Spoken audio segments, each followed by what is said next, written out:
Good evening, everyone. For those of you who don't know me, my name is Jetson, and I am Bas's favorite sister. Mind you, I'm his only sister, but I'm still his favorite nonetheless. I'm very honored to be here today to celebrate my brother and his beautiful bride, Kabita, as we gather for their wedding and the beginning of their life together as husband and wife. Now, my brother has always been a man of few words, but anyone who knows him knows that he has such a good heart. He's kind, he's gentle, he's patient, and he loves people in a quiet but very deep way. And today I wanted to honor him through 3 lessons that he's taught me throughout my life, which are: real love feels with you, sometimes protection is just about presence, and the right kind of love doesn't always have to announce itself so loudly. Sometimes it just quietly fits. So when I was little, I hated going to the pediatrician to get shots. I remember crying from how bad the stinging felt, and to little me, it was the literal worst thing in the world.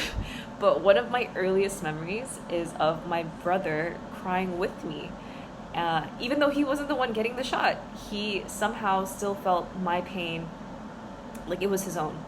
And my grandma used to laugh about it. She still does when she talks about it, because she could see how bonded we were through that experience.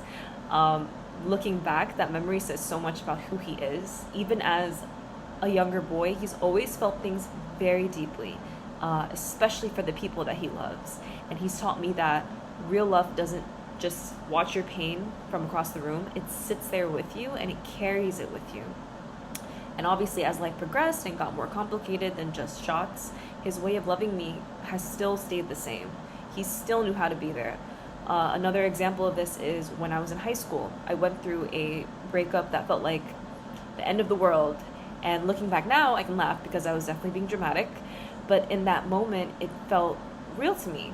And I remember my brother coming to my room.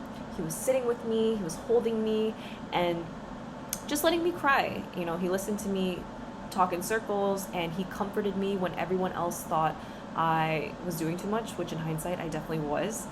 But what I remember most is that he never made me feel silly for feeling so much. He never rushed me.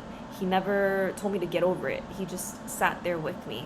And through that, he taught me that being strong for someone doesn't always mean having the perfect words or fixing everything. Sometimes it's just about being present and making someone feel heard and safe enough to let everything go.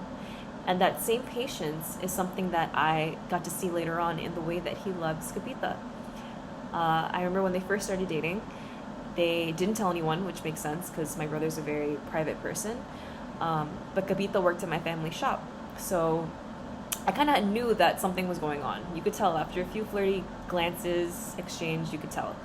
And one day my boyfriend actually was the one who told me that he saw my brother at Rockefeller Center with a girl wearing a bright pink puffer jacket with a white fur hood that was kind of torn off. And 2 weeks later, Kabita walked into my family shop wearing that exact bright pink coat. And that was when I kind of connected the dots in my head.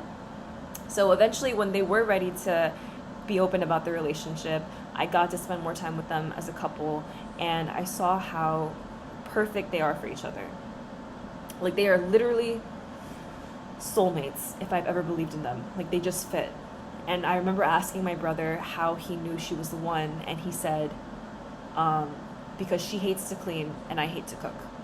And honestly, like, it makes sense. They balance each other out. She brings him out of his shell, like, he grounds her. And watching them taught me that love isn't about finding someone exactly like you. It's about finding someone whose heart knows how to meet yours. And so to my brother and my now sister-in-law, my wish for you both is that your marriage always feels like the love that you've shown us, quiet when it needs to be, joyful when it can be, patient when life asks you to grow, and peaceful enough to feel like home. And I pray that you always choose each other, not only in big moments like today, but in the everyday moments that where love becomes life, and you know, in the very sacred marital agreement that Gabita will not clean, I guess, and Dase will not cook. So I love you both so much, and I am so happy to celebrate this day with you.